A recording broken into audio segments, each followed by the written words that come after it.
Hi, smart moms and dads. We're so excited to welcome you to another episode of the Brainy Moms podcast, brought to you today by Learning RX Brain Training Centers. I'm Dr. Amy Moore here with Sandy Zamalis. And Sandy and I are excited to bring you a conversation with reading and dyslexia specialist, Donesa Walker. Donesa has been working with dyslexic students and their families for more than 30 years. She spent 21 years as a teacher and reading specialist at all grade levels from pre-K through college. As a district reading coordinator and dyslexia specialist, she assisted teachers in choosing curriculum for teaching reading and understanding reading disabilities, including dyslexia, along with personally working with students in small groups to succeed in reading. Donesa has a bachelor's degree in elementary and early childhood education and 2 Master of Education degrees, one in educational administration and one in reading. As a board-certified cognitive specialist, Donesa is also passionate about brain training and the ability to change the lives of those with dyslexia, ADHD, traumatic brain injury, and related disorders. She lives in Louisiana, where she owns and manages Learning RX Shreveport. Donesa is here with us today to talk about the latest reading results from the nation's report card and to give us some insights on what might be happening with reading instruction and performance in America. So let's say hello to Donesa Walker. Donesa, we're so glad you're here. With the new nation's report card results out, we just wanted to dive into that topic and share that just more information with our listeners about what that means, what we can do about it as parents. Why don't you take a second and we'd love for our listeners to hear a little bit about you, your story, and how you came to specialize in dyslexia. I was a teacher for, let's even go back before that. Let's back up a little bit. My siblings actually had some struggles with dyslexia, and I had never heard of it. I was in college to be a teacher and actually was not, I may be telling my age, y'all, but we're right there with you, girl. A little bit back, it wasn't really well known. There wasn't really, when there was a learning disability or a reading difficulty, people just didn't know what to call it or what to do about it. So my parents had enrolled my siblings into a private school. And so that's how I came to know about dyslexia, was basically through my siblings were brilliant. They absolutely had the gift of dyslexia, which this is the thing I think a lot of people miss, is that dyslexia is an extraordinary gift. And I think we fail to embrace that often because we see the dys in it and see it as a brokenness. And it's not a brokenness, it's a gift. You just have to know how to use the gift. And I think of it as this lovely little box that I have, and it's something I give to my kids at Christmas and different in it, and it's locked up in an unusual way. And I put money in it, and they have to sit there and puzzle out how to open it. And once they figure out how to open it, there's great money inside. But it may take them a while to figure it out, right? Sort of like a puzzle that you have to put all the pieces together to see the whole picture. And that's the way I think of dyslexia. Dyslexia is not a brokenness, it's a gift that you just have to learn how to use. And so that became my passion. I had actually intended to go into medical school and become a medical doctor. And that was kind of my gambit. And I made some transitions in my life because I became very passionate about finding out reading and understanding reading. And so that just really spoke my language. And so I became a reading teacher. I mastered in that. Further on, I learned other languages because I wanted to know how language encoded to the brain. So I speak multiple languages. Grew up on the border, so that was part of a natural linguistic tendency anyways. When you're the only white kid in your kindergarten class, then that's what you do, right? You're the only English speaker, and you defensively learn to speak. So I did. I learned to speak that. And so it made it very natural for me to pick up other languages, which is incredible. And again, about the brain. So if you think about it, language starts in the brain. And if you're exposed to multiple languages when you're young, then picking up languages is easier for you, right? And so that's one of the interesting things about it. And again, part of that gifting process. So when I think about reading and how reading begins in the brain. I think as a teacher, as an instructor, these were things that I missed. So when I went to school to become a teacher, we spent a little bit of time learning about reading, but not a significant amount of time. We spent a lot of time about learning about classroom control and discipline and how to motivate your kids and, how to use curriculum and did all these, how to do great projects and centers. Now, I will say that during the time that I went to college, the big flash was whole language. Okay. Me too. And that was the big flash. Okay. And so I went to a school where I actually had Becky Hechteman, who was a teacher, and she was not all about whole language. She wasn't totally embracing it. So she insisted that we also learn phonetics and the presentations of phonemes and phonographs and digraphs and all of this. But one of the things that has always amazed me is that most things I can say to a teacher, and I'll say, he's struggling with phonemes, and I get this blank stare look like, I don't know what a phoneme is. Okay. And I remember being a reading specialist and being in the public school system as the district reading coordinator. And it was our gambit to make sure that reading was taught across from K to 12. I'm in charge of training these teachers to integrate reading across all things. Okay. And I remember very specifically this biology teacher raising her hand as she goes, I went to school for science. I did not go to reading. I don't know what you're talking about. Okay. It's reality. It is. We make assumptions that teachers know how to teach reading, and they do not. Okay. And that's not being an affront to teachers. That's not being a bad thing to teachers. It's that not all teachers were taught to teach reading. That's just reality. A math teacher was not taught to teach reading. And so a lot of us make assumptions that teachers were trained in all things. And that's like making an assumption that a doctor who does laparoscopic surgery on the colon is able to do heart surgery.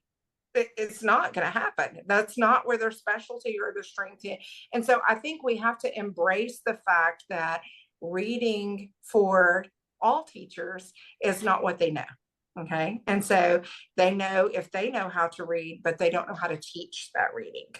And that's the beginning thing. And when we look at the nation's report card and we see what's happening, I think we're seeing that there is in some areas where we're learning to embrace the science of reading, but the truth of the matter is that is a slow ship to turn.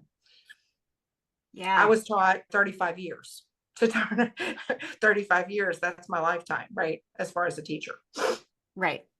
Well, it's interesting. So when you said, obviously, I'll age myself right along with you. I think we're the exact same age. Yeah. And so when I went through my teacher training program in the early 90s, I too was taught whole language. And I can remember when I came back to the classroom after being an administrator in DoD programs, when I came back to the classroom in the early 2000s, I was sent to a training in DI, in direct instruction for reading mastery. And I thought, this is horrible. This is not whole language. These kids are not going to like this. Oh my gosh, how can we?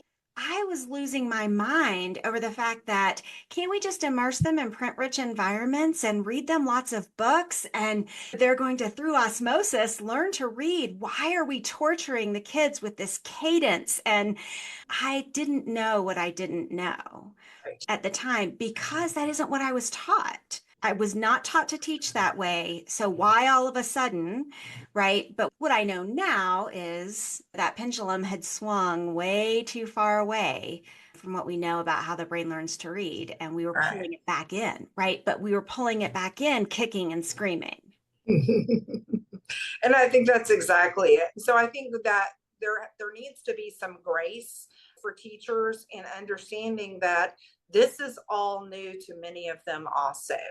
And many of them have been in the classroom for lots of years, and they have dedicated their life to teaching the best way that they possibly know how. And either they have not been taught to teach reading, or they don't understand the foundational principles of reading.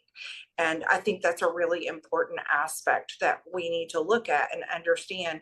Reading is not a natural process. Language, for us to speak, is a more natural process, but becoming even more challenging if we look at the environment of where we are right now, and the fact that many children that we have in our classrooms right now who are in the cusp of reading years actually went through a period of time for COVID where masking was happening, where they weren't getting a lot of linguistics from other people. And so they weren't having that exposure to rich vocabulary, to the enunciation of sounds, because they were hidden behind a mask, or they were set on a computer, or maybe you're down south like I am and you say your language differently and you drop your sounds. I do that a lot. And so I have to remind myself, close your sounds, because you don't close your sounds, you drop that last sound. Can you give an example or two of that? I think you just heard my whole language, right? I think one of the things we always tease about is like the word "bowda." It was like, I'm about to go, I'm fixing to do it. This is what we do. We drop that last sound and we put it in the other, maybe Pig Latin version. Yeah, I say that all the time. I'm about to go do this, but I'm from the South, so. That's it. I mean, we do that. It's the funny pecan, pecan. It's all about how the language happens. And I get in a lot of groups where we talk to different people and they're like, that is not how that word is said. And I'm like, au contraire, my friend. It actually is said that way. It's the whole salmon and salmon. It's like the pronunciations. I remember very specifically getting in trouble with my English teacher in my freshman year because I said it was a peninsula. Anyways, Arab, just different pronunciations that I would say wrong. Caribbean. So the pronunciations of words are challenging enough in the speech. And then you start getting into things like homophones and homographs and all of the different meanings, multiple meaning words. And so English and the reading process is complicated. It's the most complicated language. And many of us don't even know what we don't know. I love that you brought up COVID, because I think everything that happened in COVID has just been such, I think, a whiplash effect for teachers and for schools. Because first we had the pandemic, and that caused a bunch of things. And we changed the way we were teaching our kids for safety reasons and all that kind of good stuff. But there was also this big swell that happened with the science of reading and structured literacy. And the new reading wars came back to life because we were talking about the different ways to teach reading. And then I know in my area, there was this huge swell to train our teachers we did letters training here in the area, a more Orton Gillingham based approach. But because they didn't get the scores to shift fast enough, and it's to think about that ship moving, scores didn't shift fast enough. So lo and behold, they've switched again to a whole different reading program. And all of the teachers in my area are so frustrated because they've had to learn so much in the last 6 years, just revamp over and over and over again, and having a hard time figuring out how to prioritize. The curriculum they chose this year is a really scripted curriculum that addresses, I think, one of the pieces that we should probably talk about the NEP scores, but they really wanted to help build that knowledge base and build vocabulary. And so they picked a curriculum that was going to give that background knowledge. And Donesa, I know this is a topic for you because you bring this up all the time. So let's talk about that, about the NEP scores. One of the biggest hurdles is that our kids don't have the background knowledge they need for those tests. Right. So the fancy word in schools, and maybe relating there, is called schema or schemata, but basically it's filing cabinet. Okay. So the filing cabinet of the brain and the way the information is filed away in the brain matters for the reading process, because it matters for the orthographic to link up to the sounds. So basically your orthograph is the way that the word looks, the picture, and how that links to that. So if you picture the word cat in the letter CAT, that is sounds that go to those letters, but the actual print is the orthograph. And you have to link the phonemic awareness and the sounds, the phonics, to each of those sounds, to link that, your phonological awareness. So being able to do that is a key underpinning. And I think a lot of our kiddos struggle with that. One, because print looked differently on a screen versus what it looked like in person. Right. And so you think about all these babies that were on the NAEP. And so you look at those results in those fourth grade tests, right? So think about, this is like 2025, but these scores are 2024. So if you think about that, these babies were learning. They were learning ortho print, the link to what the word looks like to what they sound like when they were in COVID. And then that year, everybody went out like around March. I remember very specifically because I was having a very big event here that I had worked months on. And the night before the event, they called and said, everybody's closed down as of tomorrow. And I was like, you're kidding me. Worked on this forever. So in March, everything closed. And so now these kiddos were just sent home. And many of them did not have the resources. They did not have computers. They did not have the resources. And the schools tried their best to get that, but it was really, really challenging. So that year, the rest of that year was lost, essentially. When they went back in the fall, many, many times those children were sent home because we still didn't have our brains wrapped around exactly how the spread was and that sort of thing. So many kids, as soon as one kid got sick, the whole class went home. So you have a very inconsistent year. So they were passed on. If they were in kinder, they didn't finish out their kinder year, right? Then first grade, it was hit and miss, whether they were there and whether their teacher was there and whether their instruction was stable. And many just did here in our area, many just didn't even send their kids back for fear. And so it was just a very inconsistent year for 2021. Okay. And so 21, 22. So 2020 was when we went out March. And then it was that next year when we're in 2020, 2021 would have been the first grade year. And so very inconsistent year. And those are foundational years. Those are the years that we say we are learning to read. Okay. And then at third, it should be changing to reading to learn.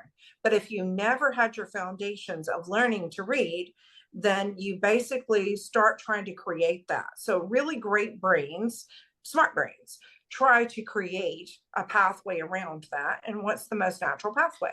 We memorize it, right? And of course, this is right before SOAR became very important, or the science of reading became very aggressive, and that body of research really got out there to everyone. We were still in this balanced literacy approach where we're trying to make sure that these kids are reading and they're getting stuff. It is a very unusual time frame. That transition to them, the second grade, most of the children were still learning sight words.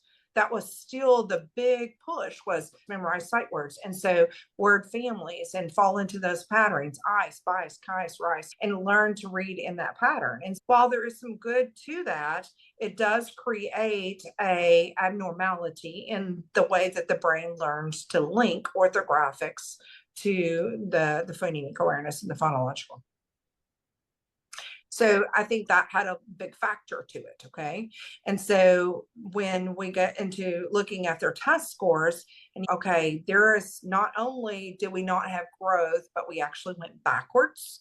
And from the previous year, it's really about that group. If we really look at that group of kiddos, so not only has the ship not turned completely, because it can't yet, but that group had a huge deficit. So I think we have to take the scores where they are and say, what this does do for us is it calls us to action.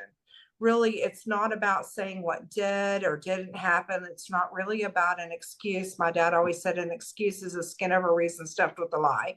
So basically, it's just, I know Amy will love that one, embrace that one forever now. Basically, what we do, I always pictured it like a potato. See, there's my ADD brain. Okay. Now she's thinking it. She's, oh my gosh. No, I'm getting ready to push back a little bit. I'm actually looking at the eighth grade Right. results. Yes. And so while I think there's a lot of credence to the explanation that the fourth grade Sure. test scores reflect that the instructional challenges of Right. COVID, how do we explain that huge decrease, especially in that lower quartile of poor readers in eighth Mm-hmm. grade? Mm-hmm. Their scores went down even more than the fourth grade scores in that lower quartile went down. How do you 100%. speak to That's that? not only are they not having that literacy rate that they need, but they miss some key schema, some key schemata building that is going to affect everything for them. I honestly, I cannot tell you that I project reading scores to go up, because if we look at the last 40 years, what's happened? We haven't had any gains or successes. And it's because we're not really looking at the foundational truths. As a group, the three of us, we actually know foundational truth lies because reading starts in the brain. And if you follow along with what the research says, we all know that reading has to begin in the brain. And if there's foundational weaknesses for these kids, then that is going to have huge repercussions when they get to those upper grades. Let me give you a prime example. One of the things that was staggering for a school district when I went to become the district reading coordinator, we started testing for kiddos, and there was a ton of kids who had been missed who were now eighth graders and not reading literately. In other words, they were basically word calling, but they had no knowledge of the words or no uplink of the meaning behind that word. So they would say the word, they could pronounce the word, but they had no knowledge of what that word meant. So they were So functionally illiterate, is what they we are call them, right? functionally illiterate. But the problem is that we stop and we like after, okay, third grade, we're going to identify them as dyslexic or they're not dyslexic. If they're in eighth grade, there's no way they could just now be dyslexic. Au contraire.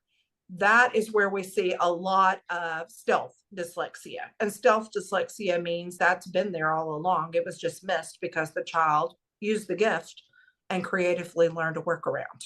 And so that's why you find a ton of children that are in those upper grades struggling. Or this is why you hear about kids who are graduating high school and can't read. They're functionally illiterate, okay? They've learned to word call enough to get them through that portion, and then they bottom out. And so I do think that has a lot to do with the NAEP scores throughout the 40 years plus that we've looked at this, is that we are stagnating in those areas because we're not really looking at the root cause. And I'm very passionate about the root cause because the root cause can be so many different things for so many different readers, right? So some readers, it can be because they're struggling with vocabulary and the uplink. Some readers, they just don't even know the codes to the English language, which is where we've swung with the science of reading, is that we need to do that. But there has to be a balance between those things. And I'm not saying that I'm into balanced literacy. Please don't take that wrong. But there has to be some structured, purposeful intent, not only in the classroom, but an embracing of understanding by parents, community, the powers that be, that reading begins in the brain and not in that classroom. And if you don't prepare the child in advance, and if the parents don't, guys, if we go back and we say, okay, I see you two have glasses on. I don't have my glasses on because I had eye surgery. Otherwise, I would have glasses on, okay? So the reality is that we know if we can't see, we know we go have checkups, we get that done, we know what to do about that.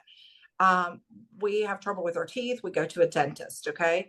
When we have trouble with our brain or the learning process, we go and complain to the school. And that is because they're seen as the authority on that. And I'm not saying that, I'm just saying that this needs to be understood from the parental side and understood from the school side, that reading begins in the brain and there's foundational skills that must be done in order to be a good reader. And most people don't embrace that and understand that at a very, very early age. If you're an eighth grader who has never experienced an escalator and you see that word, then you don't know how to say it. And you don't know how to link it up. You have no knowledge of that. And so you skip the word, basically. That's what happens to you, you know. I cannot forget my son, avid reader, loved reading. And he came to me one day and he said, Mom, what is a cathedral? And I said, a cathedral. Okay, I'm not really sure what a cathedral is. I said, spell it for me. And he spelled it Cathedral. And I was like, oh, cathedral. Okay. He phonetically said the word correct, but he had no knowledge because we didn't go to a cathedral. We went to a church. We never heard of a spire. It was a steeple. So it's just all about how we use our language, and his schema had never embraced that word. Okay. And so he didn't know as he was reading how to make sense of that, and he wasn't getting it. Right. And so I think a lot of times we miss out on those aspects, and we miss out on the fact that word building, language building is a constant process. It is a process that is always happening. I have a lovely student who has been working on the spelling bee. If y'all have never gotten the words for the National Spelling Bee, let me tell you. Hard. Not only are they spelling demons to spell, but the meanings behind some of these words. And I am an avid reader. I read a book a night every night, as my bookcase shows. I love it. I eat books just for fun. It's my enjoyment, my relaxation. I'm an avid author. I have over 20 published books. It's something I love. I love language. But it is astounding to me how many of those words I did not know. Really did not know. It was really enlightening. I learned a lot. Let's put it that way. My point is that it's always a learning process, not just the spelling, but the pronunciation of words and where they come from. And English is such a robust embracement of so many different languages, just kind of melting pot into what we do. And so I think that's part of the thing that makes it so challenging for that. So schools and moving forward. So I think as we move forward and we look at these results and we say, we can't pound down the schools, we have to take authority and ownership of this and say, yes, there is some responsibility and some ship changing that needs to happen. There's some changing of the guard that needs to happen. We definitely need to look at these things. But as a culture and a society, we also have to embrace that there's things that we need to do, and we need to look at and say, we need to be doing a better job of building vocabulary. We need to be doing a much, much better job of building the linguistic framework that needs to happen for the learning process. We need to make sure that we're giving those foundational skills that are going to be critical. Every child needs to be sorting. Sorting is a primary skill to reading, but most people don't realize how important that skill is. And so it's skipped. It's something like we don't need to spend time doing that. And yet we're missing a critical skill that builds language. One of the things that we do as with our littles when they come in, the 4 or 5-year-olds is, and you guys know this, is working on helping them with the language of over and under and between, and these prepositional phrases that establish place in the brain. And that's a critical skill of categorization that matters to the reading process, the math process, and the overall learning process. And so this is something that often is seen as unimportant, and yet it is one of the key skills to kids being successful with reading in the future. So what I'm hearing you say is even though the education system has made strides to try and work on those foundational reading skills to help improve reading performance in America, there is a disconnect between decoding and comprehension. Yep. Those are the two ends of the reading spectrum that we hope to get through instructionally, but there's so much that needs to happen in between. And so we can't just teach decoding and expect this fluent reading to translate to comprehension, because we have to think about building all of the schema all of those filing cabinets of information, all of that knowledge that's critical to the comprehension piece. Right. And then it comes back around too, right? We can't even pronounce a word accurately sometimes if we don't have the prior knowledge to inform that pronunciation, like your example of your son saying cathedral instead of cathedral. Correct. And I think there's the Scarborough's rope, and the Scarborough's rope is the holy grail right now, as far as reading is concerned, right? And so if you look at that, if you're not familiar with Scarborough's rope, you can Google it. You can easily see that's become, and there's it's called the reading rope, if there's another way. There's a writing rope, there's a math rope. Now we're doing ropes with strands. If we picture this as a strand, basically you have all these different pieces that have to play and they bind together. Okay. So you have the upper strand and you have the lower strand. And the upper strand is basically building that background, the background knowledge. That's our upper strand. That's our vocabulary. That's all of our things that are going to lead to good comprehension skills, our visualization, all of those good skills. And then you have your lower strand, which is your decoding strand, basically getting to that process of phonological and phonemic awareness. And so trying to build both of those has to happen simultaneously. And you have a whole plethora of things where this can fall apart. And if you miss one strand, you miss something significant to the reader, okay? And many readers who are compensatory readers cover up that loss. And the compensatory reader is a reader who's missing a significant strand, but they compensate by using other tools, other things to get them through that process. In my practice, I am seeing a ton of kiddos now that are missing the imagination station for their brain, their visual sketch pad. And the visual sketch pad is super, super important for the reading process, but you can't comprehend without it. Like, it is the skill. And so I see a lot of kiddos who are reading, and then you ask them a simple question and they're like, they read the words, they're functionally illiterate because they can say every one of those words beautifully, but they created no meaning while they were reading those words. Okay. And that is why we're seeing more of the developmental language disorder. The developmental language disorder is growing at leaps and bounds right now in a crazy way.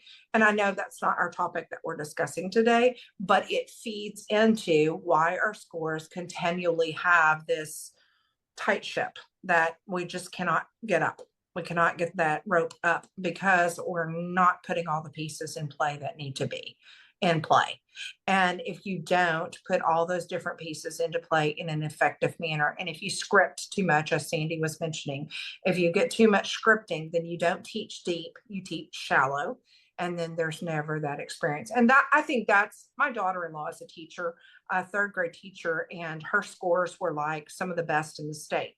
And they were the highest in her parish. And she was like, the other day we were talking about, and she said, I'm worried that same expectation is going to be placed on me with the current group of kiddos that I teach. And she said, the difference is their background knowledge is much weaker.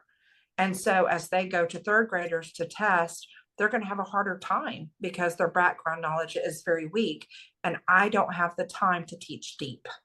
I don't have the time for them to experience it like that. As a reading teacher, I remember this one, 8th grade.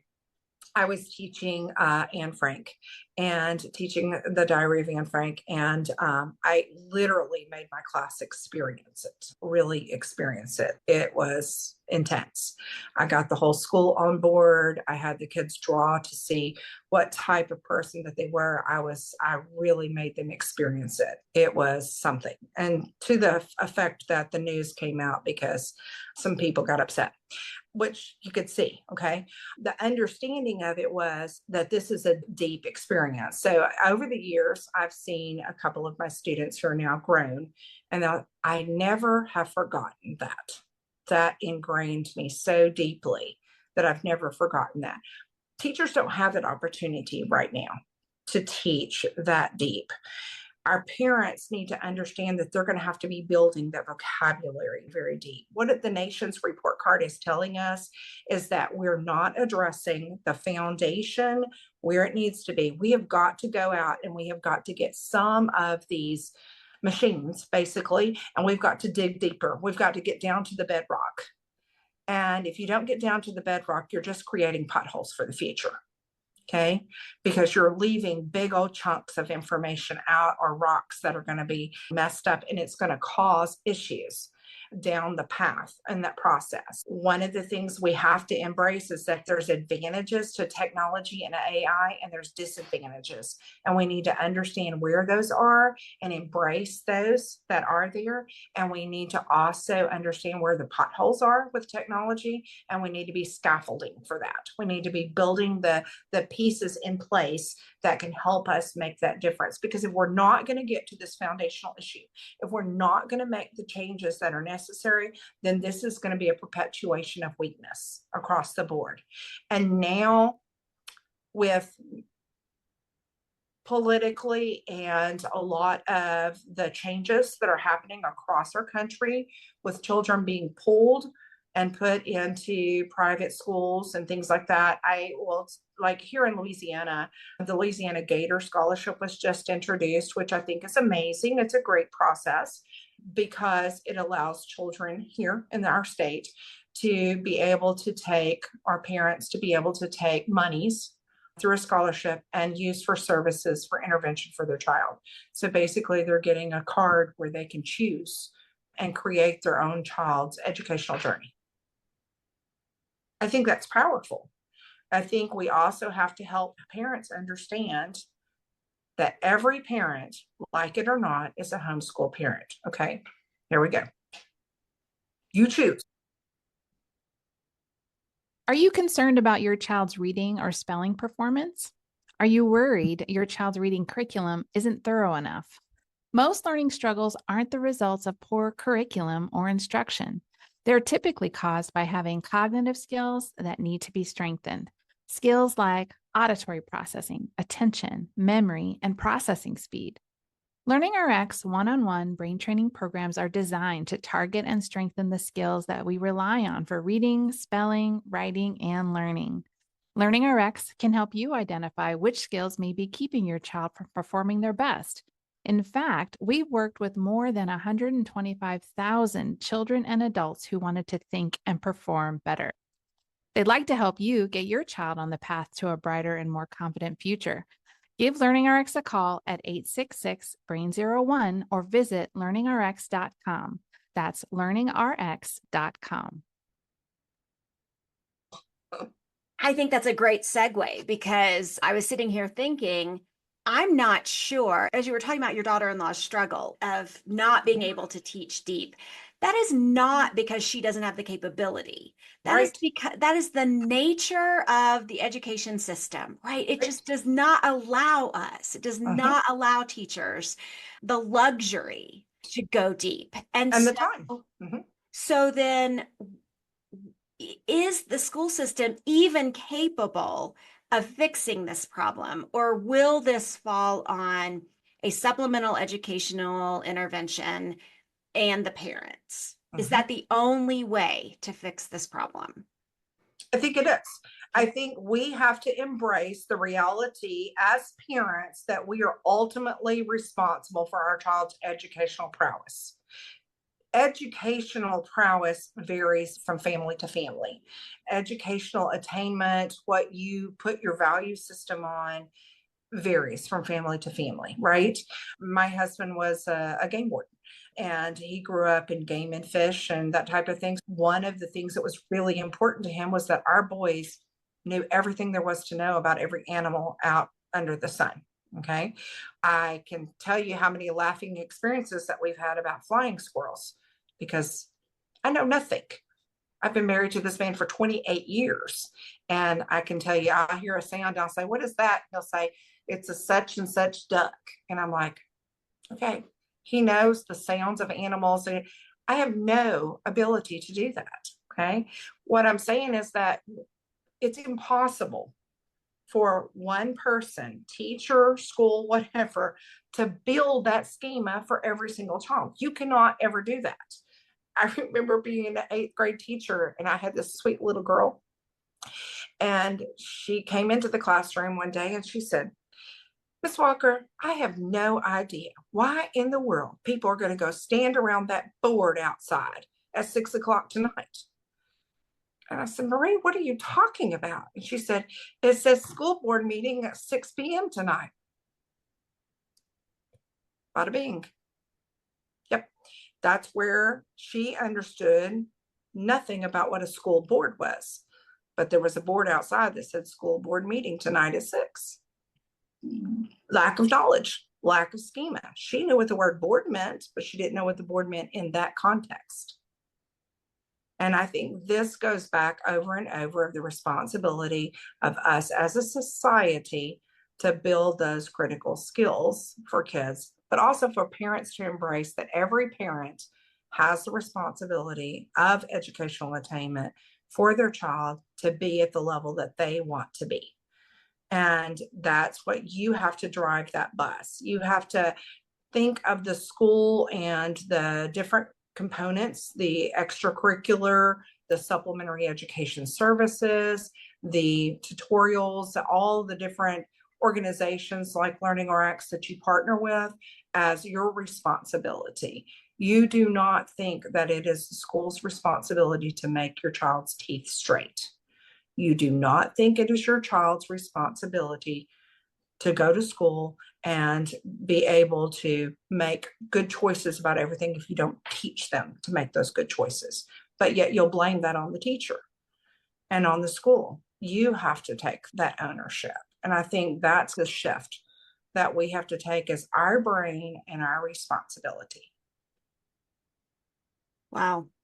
All right. Unfortunately, we are out of time, but we are going to do a second episode so that we can dig into what that looks like for parents. What do parents need to know about the role that they can play in helping their children be strong readers, strong comprehenders, completely literate, right? How this can't just fall on the teachers, because as we've seen in the trends of the national report card over and over again, this just isn't something that schools can do alone.